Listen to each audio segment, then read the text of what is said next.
নমস্কার, আজকে শেয়ার করব আপনাদের সাথে ট্যাংরা মাছের রেসিপি। খুব সহজে রেসিপিটি করেছি, আশা করছি ভালো লাগবে। এর জন্য একটি কড়াইতে পরিমাণ মতো তেল দিয়ে একে একে ট্যাংরা মাছগুলো দিয়ে দিতে হবে।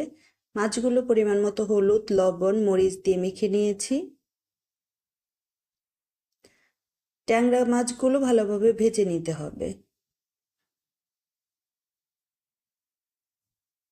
ট্যাংরা মাছগুলো ভাজা হয়ে গেলে ওই তেলেই দিয়ে দিতে হবে পরিমাণ মতো আস্ত জিরে ফোড়ন, পরিমাণ মতো পেঁয়াজ কুচি।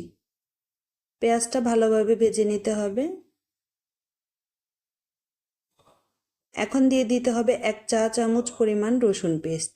ছোট মাছ রান্নায় আদাটা না দিলেই ভালো হয়, আপনারা চাইলে খুব অল্প পরিমাণে আদা পেস্ট দিয়ে দিতে পারেন। আমি শুধু রসুন পেস্ট দিয়ে আজকে রান্নাটা করব। গুঁড়া মশলা দেওয়ার আগে পরিমাণ মতো জল দিয়ে দিচ্ছি। এখন একে একে গুঁড়া মশলাগুলো অ্যাড করব। পরিমাণ মতো মরিচ গুঁড়া, পরিমাণ মতো হলুদ গুঁড়া, পরিমাণ মতো ধনিয়া গুঁড়া, পরিমাণ মতো জিরা গুঁড়া, স্বাদ মতো লবণ দিয়ে ভালোভাবে মশলাটা কষিয়ে নেব।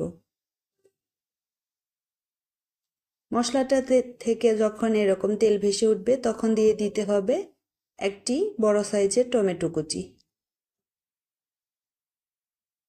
পরিমাণ মতো কাঁচামরিচ দিয়ে রান্নাটা করে নিতে হবে। এবার ঢাকনা দিয়ে 2 মিনিট রেখে দিতে হবে। 2 মিনিট পর ঢাকনা খুলে ভালোভাবে মিশিয়ে নিতে হবে, এতে করে টমেটোটা অনেকটা নরম হয়ে আসবে।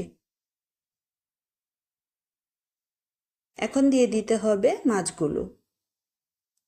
আর ভিডিওটি যদি ভালো লেগে যায় একটি লাইক দিতে ভুলবেন না। এরকম আরও সহজ রেসিপি পেতে চাইলে চ্যানেলটি সাবস্ক্রাইব করে দিতে পারেন। মাছগুলো দিয়ে ভালোভাবে মশলার সাথে কষিয়ে নিয়ে পরিমাণ মতো জল দিয়ে নিতে হবে। এখন মিডিয়াম আঁচে বাকি রান্নাটা করে নিব। রান্নাটা প্রায় হয়ে এসেছে। এই মাছ ভুনায় ঝোলের পরিমাণ একটু মাখো মাখো রাখলেই খেতে ভালো লাগে। এখন পরিমাণ মতো দিয়ে দিতে হবে ধনিয়া পাতা কুচি। রান্নাটা একদম রেডি।